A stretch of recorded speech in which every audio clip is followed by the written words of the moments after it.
এক শিল্পপতিকে, সে 3 রাত্র স্বপ্নে দেখছেন যে অমুক ফলওয়ালাকে উমরা করাও, অমুক ফলওয়ালাকে উমরা করাও।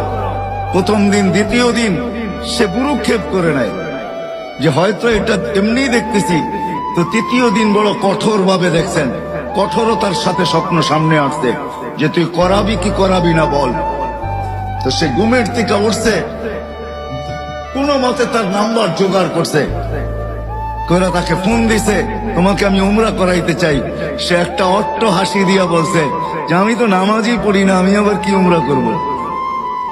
আমি তো মসজিদই চিনি না, উমরা আবার কি করব আমি?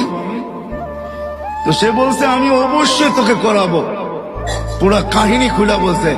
তো সে বলছে ডেলি কামাই ডেলি খাই, আমি উমরায় চলে গেলে ঘর চলবে কি দিয়া? তো শিল্পপতি বলছে শুধু তোর খরচ দিব না, তোর ঘরের খরচও দিব।